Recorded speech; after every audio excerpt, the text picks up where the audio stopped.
It has been said that amphibious assaults are the hardest of all military operations to coordinate. They need such fine control and such a large degree of coordination that it is only the top-tier powers that have the ability to even attempt them seriously, let alone pull them off.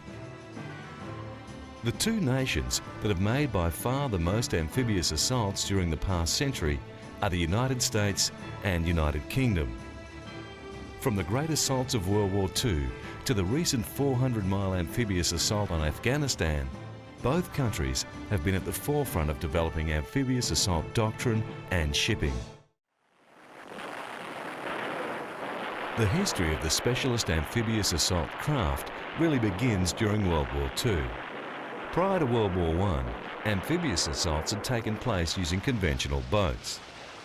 The amphibious landings of World War II showed the tremendous costs of this type of operation in the face of modern weapons, especially the machine gun.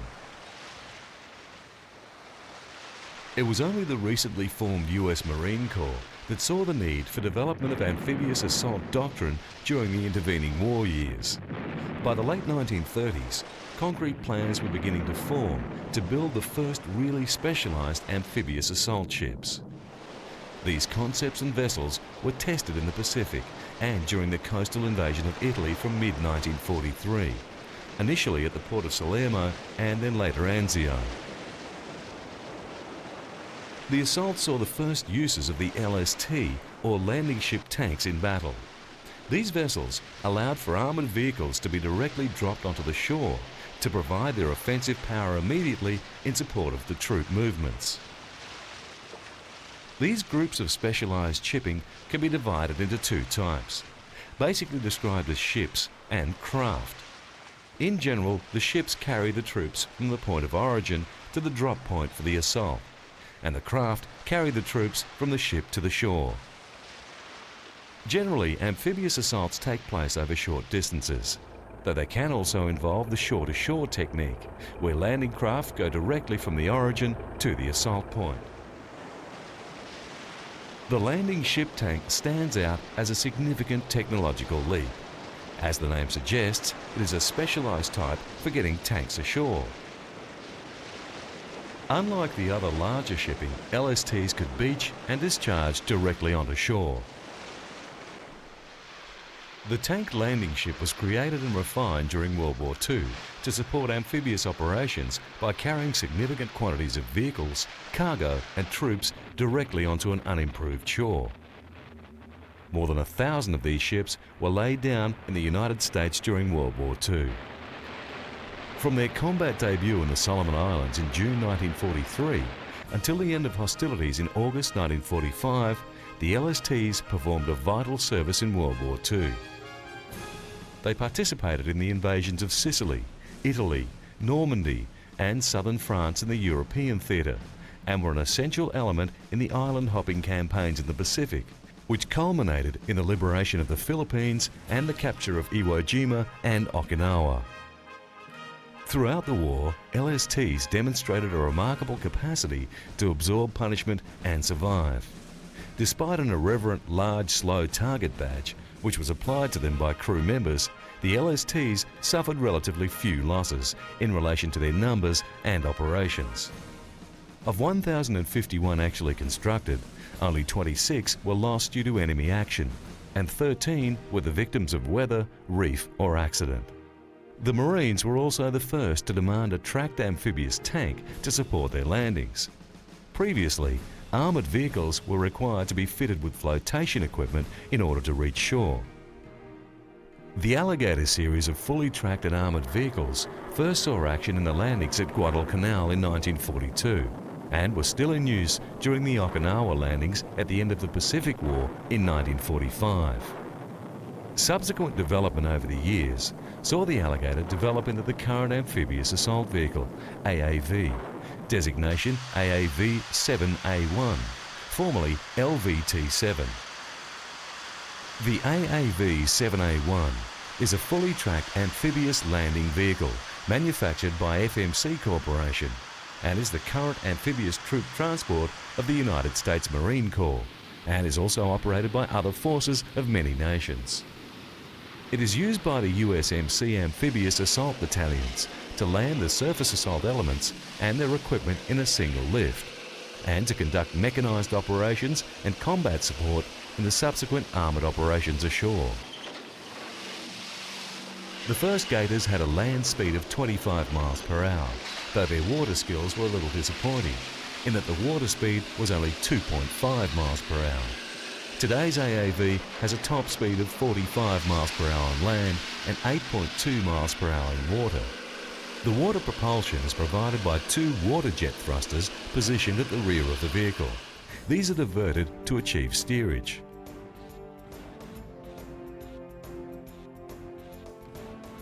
When the vehicles approach the beach, the propulsion is automatically shifted from the jets to the tracks, and the LVTs are immediately underway at full speed. Once the area has been reached, the hydraulic rear door is lowered and the Marines dismount to attack their objective.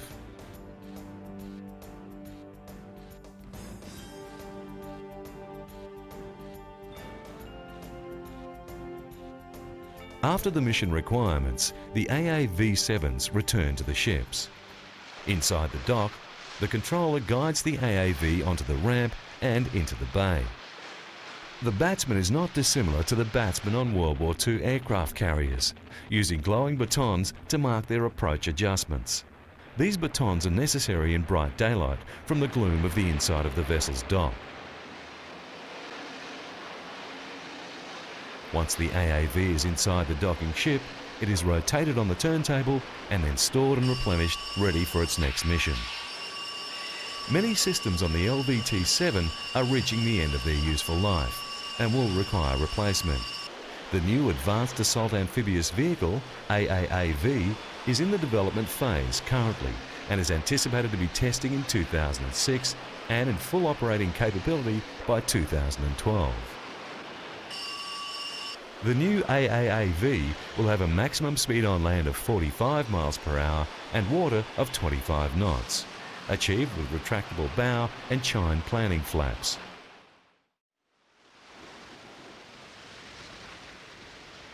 During World War II, the experiences learnt in the field were well remembered in later operations. The extensive landings in occupied France during the D-Day assaults were almost brought undone, not by the opposing forces, but by the weather. In spite of extensive planning, the largest storm to hit the English Channel in 80 years caused more damage to the forces and actually threatened to derail the whole invasion. It was quickly appreciated that amphibious assaults were such complicated operations that a specialised flagship was needed, with facilities that a normal naval vessel simply could not provide. It was also realised that battleships, cruisers and destroyers could not necessarily provide all the fire support that an assault would need. Therefore, specialised shipping was developed that incorporated various direct and indirect fire weapons. These included guns and rockets. As part of the final barrage before an assault, the landing area would be plastered by these types of weapons. Then, small landing ships would ferry the men ashore in their thousands, along with jeeps and tanks. The men would board via scaling ladders after the craft had been launched. The landing craft then formed their holding pattern until the whole fleet was ready for the advance. In the meantime, the fire support from larger guns continued. These large American LCU 1610 landing craft vessels have both bow and stern ramps for onload and offload at either end, and can be linked bow to stern to create a temporary pier-like structure. Capable of carrying up to 400 Marines or 170 tons of cargo, here they are carrying older M48 and M60 tanks for armoured assault. Similar forces are maintained by many nations, where the Royal Navy are training with NATO in the region of Norway, which leads to the Balkans. The landing craft in use are so rugged they are capable of returning to English shores on their own in 36 hours. As well as LCUs and LCDs, the force also used Sea King helicopters in the assault and rescue role. These war games showed their worth when they were called on during the Falkland Campaign in 1982.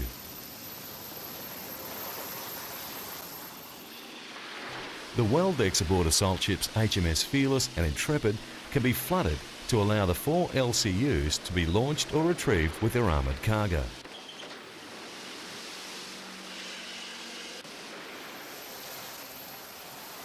The troops were dispatched from the 9 Sea King helicopters from HMS Invincible, the Harrier aircraft carrier. Once on dry land, the Marines then proceeded on a long march to the airfield at Port Stanley.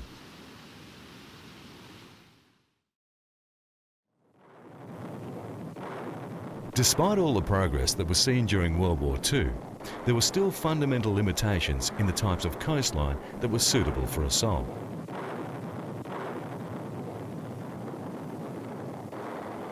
Beaches had to be relatively free of obstacles and have the right tidal conditions and the correct slope. However, the development of the helicopter changed the equation fundamentally.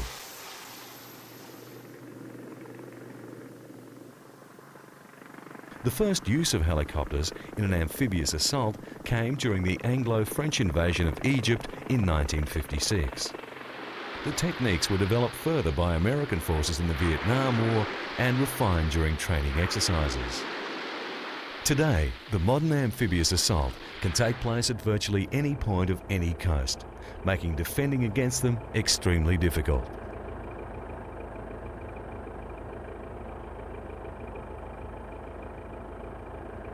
One of the most recent innovations is the LCAC, or Landing Craft Air Cushion. These large hovercraft greatly expand the range and conditions under which an amphibious assault can take place. Capable of operating from existing and future well-decked ships, they are used to transport everything available to the assault force, from ship to shore and across the beach.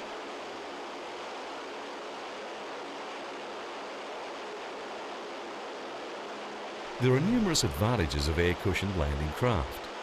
They can carry heavy payloads up to 75 tonnes, which easily allows for existing assault armoured vehicles. Existing landing craft have a top speed of only 8 knots, and the LCAC are capable of in excess of 40 knots at full load. Their payload and speed mean more forces reach the shore in shorter time, with shorter intervals between trips. The LCAC, like all hovercraft, rides on a cushion of air. The air is supplied to the cushion by 4 centrifugal fans driven by the craft's gas turbine engines. The air is enclosed by a flexible skirt system. No portion of the LCAC hull structure penetrates the water surface. The entire hull rides approximately 4 feet above the surface.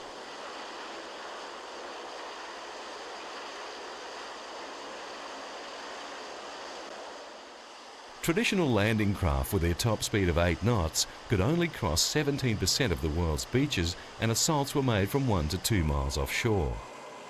The capabilities of the LCAC make more than 80% of the world's coastlines accessible to assault forces from well beyond the horizon.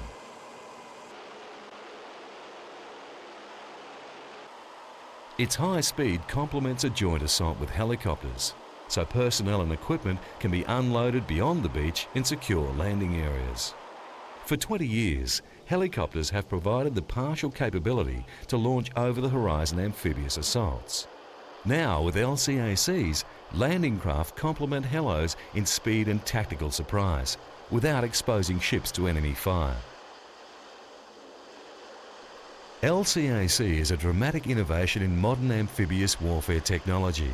It provides the capability to launch amphibious assaults from points over the horizon, thereby decreasing the risk to ships and personnel and generating greater uncertainty in the enemy's mind as to the location and timing of an assault, thereby maximising its prospects of success. It is also important to point out the LCAC propulsion system makes it less susceptible to mines and other assault craft or vehicles. The LCAC vessels are deployed from the LHA Tarawa class and newer LHD Wasp class assault ships. These new ships, a cross of aircraft carrier and assault ship, are capable of carrying 2 of the larger LCU traditional landing craft or 3 of the newer LCACs, which would supply up to 60 of the AAV amphibious assault vehicles. This class has become the specialised ships that are required to meet the specific demands of the assault forces.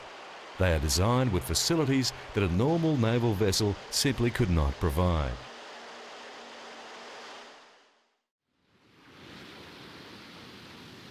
Not only do this class provide transport and a base of operations, but also the air support required for their specialist missions. Their air component covers a mix of up to 18 Sea Knight and Sea Stallion helicopters, Super Copper attack helicopters and anti-submarine warfare helicopters. The air defence and shore attack roles are also filled by the ageing AV-8B Harrier attack planes. The Harrier's ability to work from small ships and small clearings on land make them perfect for the tactical support of the assault forces. The AV-8's remarkable abilities proved their worth during the Falkland Island campaigns for the Royal Navy. The tiny jet flew attack and support sorties from carriers in weather conditions that would have grounded any other attack jet of its day.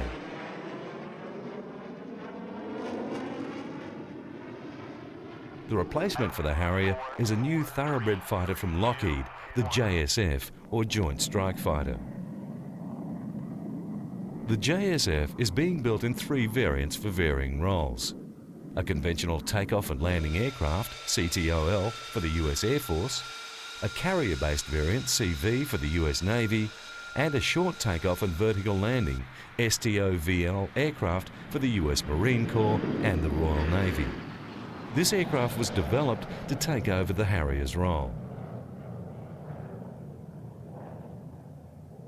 So far, the JSF has commitments from the US Air Force, the US Navy, the US Marine Corps and the British Royal Navy. Pilots flying the F-35B STOVL version will particularly appreciate the smarts of the F-35. The pilot simply flies the plane with stick and throttle, with the software handling the intricacies of short takeoff.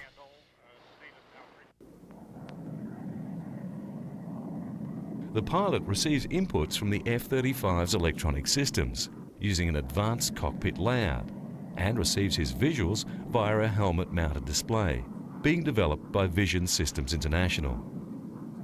The performance of the F-35 matches and in some areas exceeds many of today's top guns. But the F-35 goes several steps beyond any of the top guns with stealth capability, increased range on internal fuel tanks, and it has state-of-the-art avionics. These features improve the operational effectiveness, supportability and survivability of the aircraft. The variant for use by the US Marines and the Royal Navy is perhaps the most exciting of the F-35 family. Like the Harrier jump jet, the Joint Strike Fighter has the ability to stop and hover in mid-air for vertical landings. Currently, the US Marine Corps and the British Navy use the Harrier to drop into locations where paved landing strips are short or unavailable. The Harrier has supplied a remarkable service over 3 decades, but it has some shortcomings. Engine exhaust from a Harrier's underbelly vents can kick up large pieces of material that can get sucked into the aircraft's intake, and this virtually chokes the engine.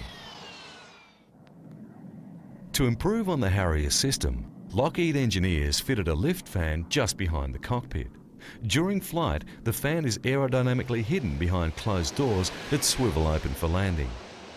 The jet's engine turns a drive shaft, similar to a car's drive shaft, that spins the fan and pushes cool air from above the plane out below.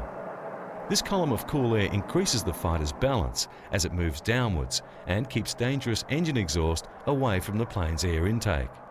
The lift fan generates nearly 20,000 pounds of lifting power, and the downward vectored rear exhaust supplies an equivalent amount. The US Navy has ordered another variant of the F-35 for its carriers. Due to the large size of their ships, they didn't require STOVL, so they opted for a version similar to the A model. The most notable difference is that the carrier version has a larger wingspan. However, due to the small size of the British aircraft carriers and the fact that they are set up for Harrier jump jets, the British have ordered the STOVL version of the F-35. The cost of the plane is one of the reasons why the JSF F-35 has been widely accepted, but it is the projected operating costs that are also a consideration for buyers. The most current data predicts the JSF F-35 will cost 40 to 50% less to operate and support than today's Top Gun planes.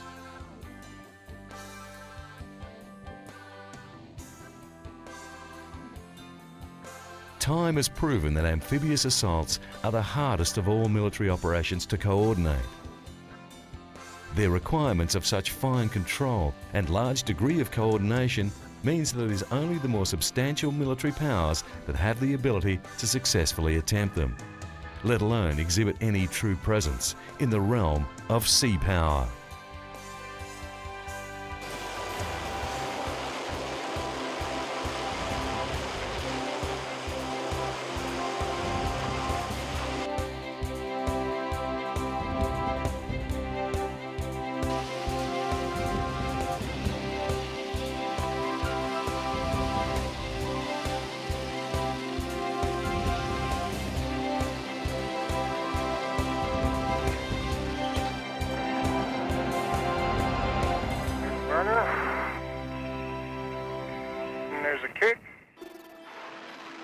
In this episode of Sea Power, we investigate the various types of missiles that a modern vessel may carry.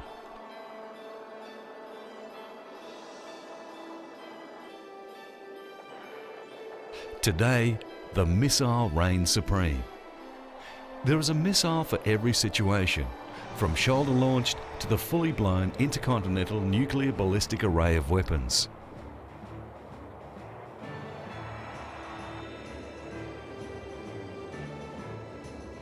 Today, no country would go to war without a substantial inventory of these most deadly and accurate armaments.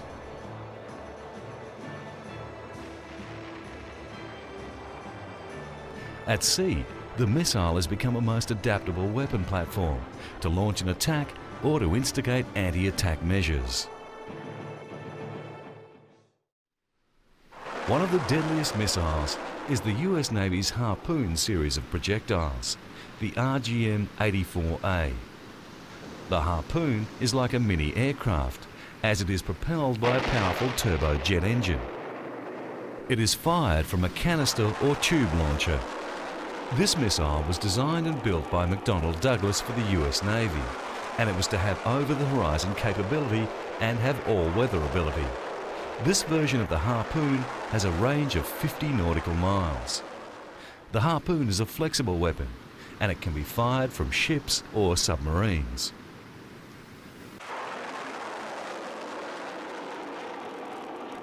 The aircraft version is the AGM-84. Once launched, the missile descends and skims the wave tops. As it nears the target, the active search radar is initialized. It has waypoint ability and it can approach its target from any angle.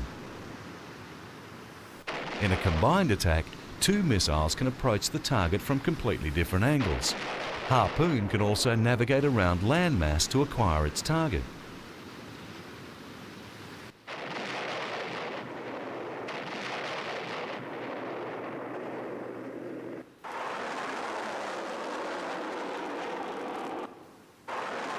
Once locked on, the Harpoon missile can deliver its warhead by using the pop-up maneuver. In the final approach, the missile climbs sharply and approaches the target from directly overhead. It can also determine evasive action for anti-missile warfare, and that makes the Harpoon one very smart weapon. The missile is used on a wide variety of naval vessels, from the larger battleships down to the smaller patrol ships. And more than 15 navies throughout the world use it.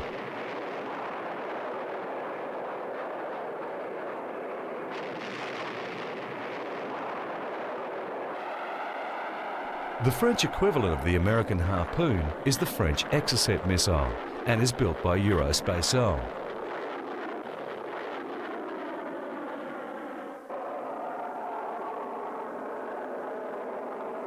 This rocket-driven missile proved its worth for Argentina in the Falklands campaign, as it crippled or destroyed various British ships.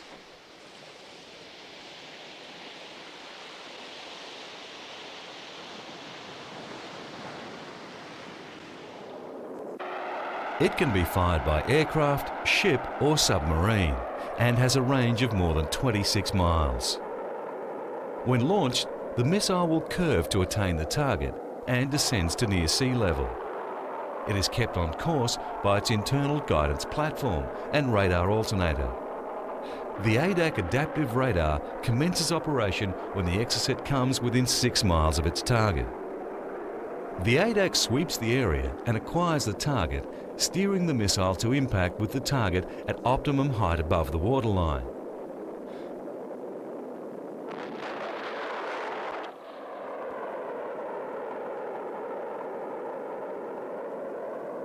The SM-39 is the submarine variant.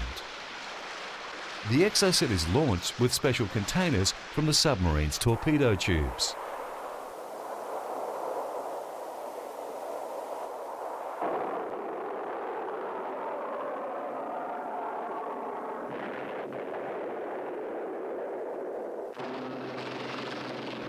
The AM-39 is the air launch type.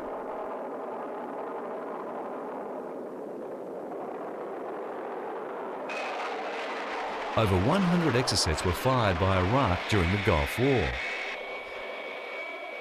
Most versions of this missile have a Hexal light and steel block warhead and are designed to detonate after penetrating the hull of the target.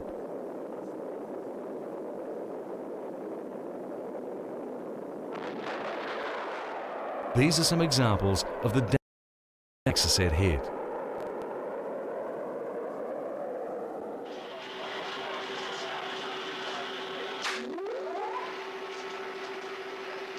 Sea Dart is a surface-to-air missile system mounted on air defence destroyers of the Royal Navy. The weapon is powered by a combination of solid-fuel booster rocket, which is used for launching the missile, and simple ramjet, which gives it a speed of Mach 2. The missile is effective over a range of approximately 80 kilometres.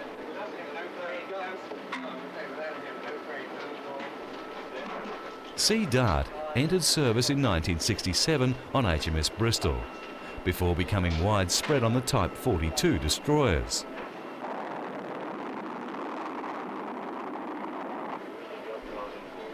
The Sea Dart-equipped Type 42s are reaching the end of their service lives.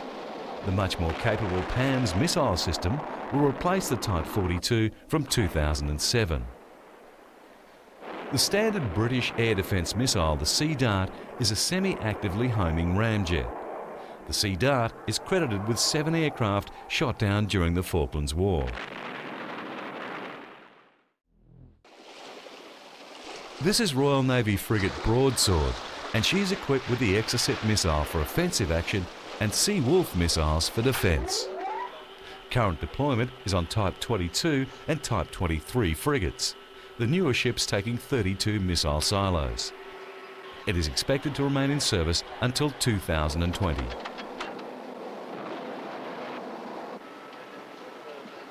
The Sea Wolf is a naval anti-missile missile and is designed as a final line of missile defence against both sea skimming and high-angle anti-ship missiles. It can also operate against aircraft.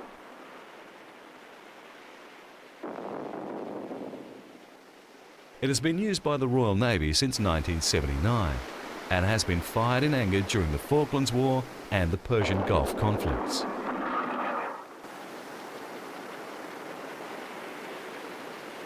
The manufacturers claim the missile can intercept targets as small as 114mm shells. BAC developed the system from a 1964 requirement. A contract was awarded in 1967 to BAC, Vickers and Bristol Aerojet. Testing lasted from 1970 until 1977.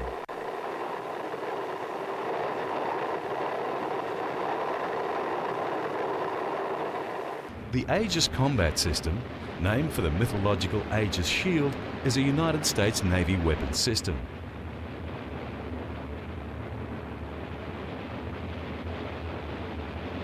The first cruiser of this class was the Ticonderoga.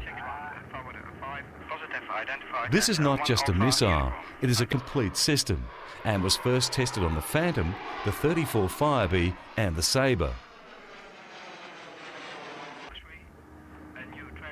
This is the chief offensive and defensive missile of the US Navy fleet, and will remain so approximately until the year 2010. It can be used to destroy aircraft, cruise missiles and missile launch platforms. The computer-based command and decision element is the core of the Aegis combat system. This interface makes the Aegis combat system capable of simultaneous operation against a multi-mission threat: anti-air, anti-surface and anti-submarine warfare. The Navy built the first Aegis-equipped destroyers using the hull and machinery designs of Spruance-class destroyers. The heart of the system is an advanced automatic detect and track, multi-function, three-dimensional phased array radar. Known as the shield of the fleet, this high-powered radar is able to perform search, track and missile guidance functions simultaneously, with a track capacity of over 200 targets at more than 200 miles.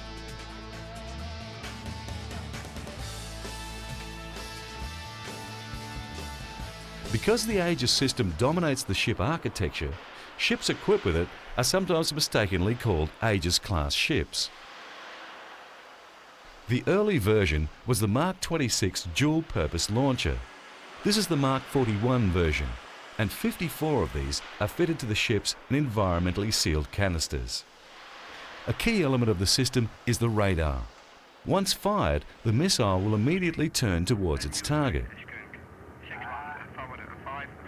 Identified as a 1 Alpha uniform.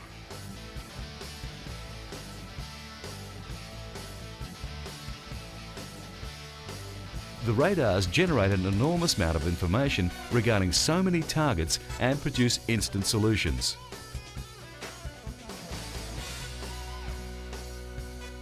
The Aegis-equipped vessels are probably the first vessels in history that cannot be swamped by incoming threats.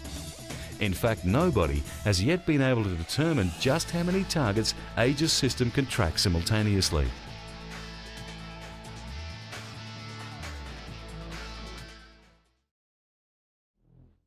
Check, man battle station's missile. Man battle station's missile, aye, sir. Perhaps one of the deadliest missiles ever built is launched from under the sea. This is a ballistic missile submarine.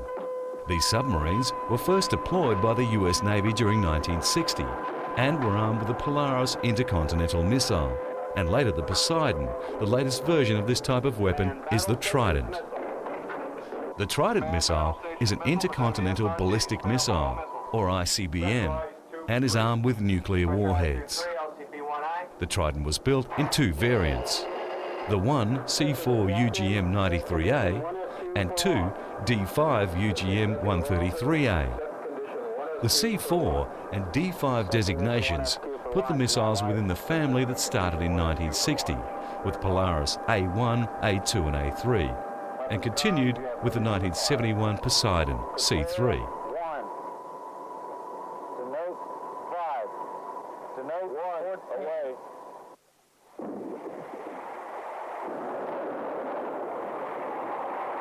Ideally, the missile is sheathed in gas bubbles for its entire time in the water, so liquid never touches its fuselage.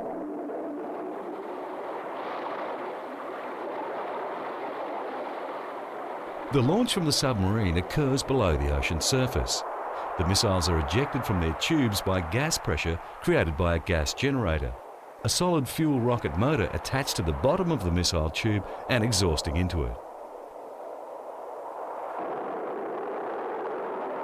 Both Trident versions are three-stage solid propellant inertially guided missiles, whose range is increased by an aerospike, a telescoping outward extension that halves frontal drag. After the missile leaves the tube and rises through the water over the submarine, the first stage motor ignites, the aerospike extends, and the boost stage begins. The Trident is carried by 14 active US Ohio-class submarines and 4 UK Vanguard-class submarines. The Tomahawk land attack missile is a long-range, all-weather subsonic cruise missile with stubby wings. Introduced by General Dynamics in the 1970s, it was designed as a medium to long-range, low-altitude missile that could be launched from a submerged submarine. It has been improved several times and is now made by Raytheon.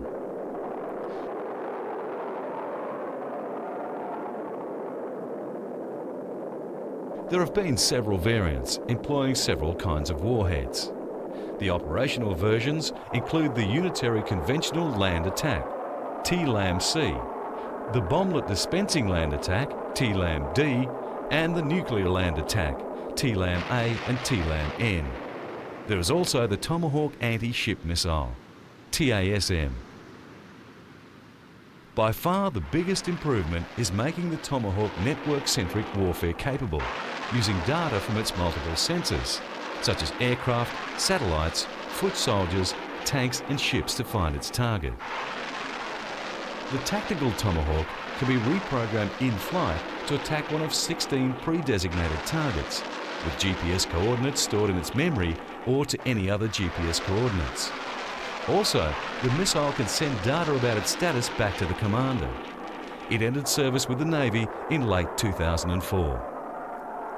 Tomahawks are difficult to intercept due to their small size, small radar cross-section and low-altitude flight.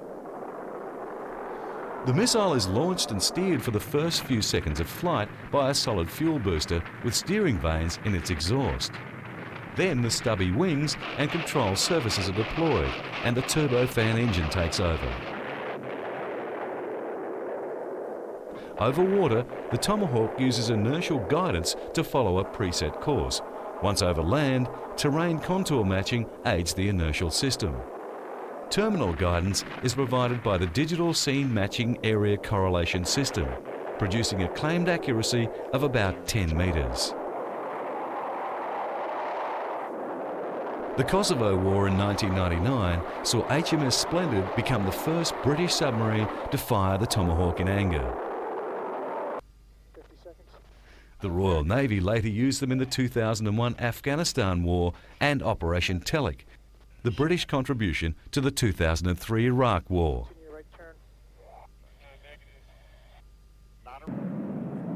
The Tomcat was the first fighter to have the remarkable Phoenix missile system. The test operation was called 6 on 6. If the test was successful, the system would prove to be a quantum leap in fighter ability. The objective of the test for the Tomcat's pilot was to attack and down 6 targets simultaneously. The targets included 2 drones that flew at supersonic speed, 3 training aircraft which simulated slower moving targets such as bombers, and another ground-launched drone to imitate a supersonic missile.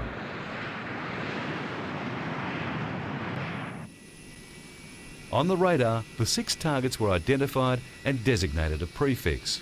From that point on, the pilot just pressed the firing button as the targets became locked on. One's away.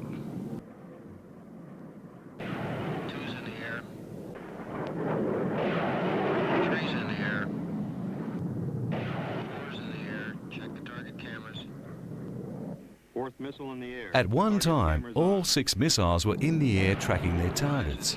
This was due to the 50-mile range of the Phoenix. 6 in the air.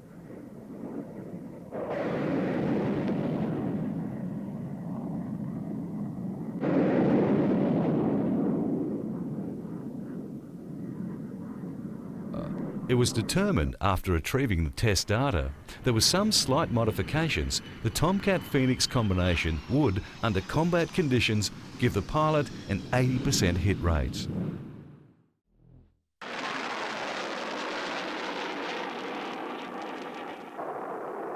Firing missiles from planes has always had problems. One of the major problems is the performance of the plane's jet engines when they are caught in the hot exhaust gas of the released missile. Temperature gradients of up to 6,000 degrees Celsius a second can be realised when a missile is fired from an aircraft, and this can severely hamper the aircraft's jets.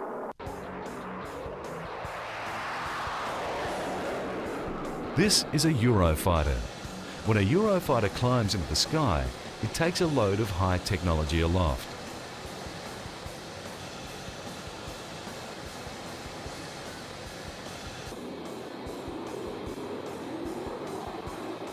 Its two EJ200 engines give the strike aircraft breathtaking agility and speed.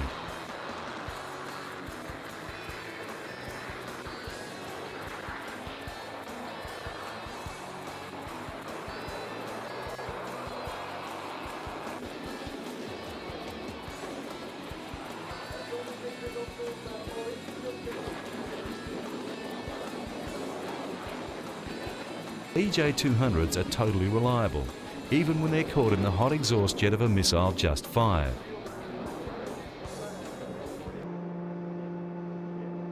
In a first for a European company, MTU Aero Engines has managed to simulate that situation on the ground, which saves customers much money.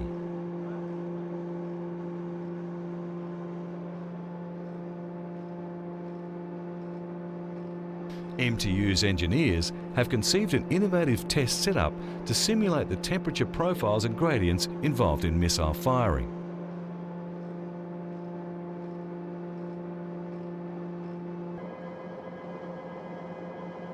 At the heart of the test arrangement was a specially fabricated hydrogen burner installed in the front of the intake of an EJ200 production engine at a Munich test stand.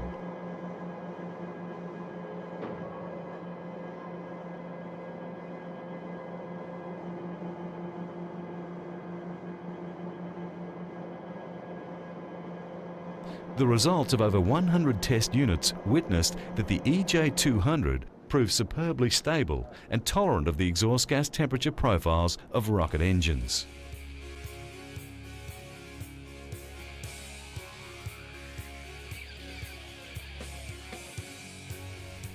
An impinging hot exhaust jet puts engines under formidable stress.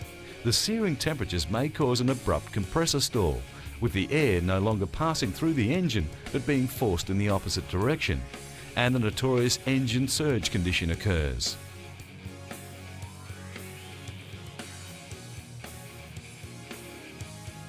If the condition is bad enough, a blowout in the combustor results and the engine dies. If it doesn't recover, the pilot has to try and relight it.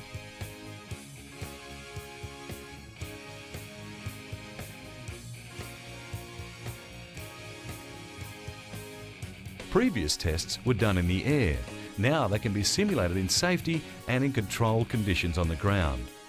The Eurofighter is the first aircraft to have such an evaluation on its performance while firing missiles, and this has saved the military millions of dollars.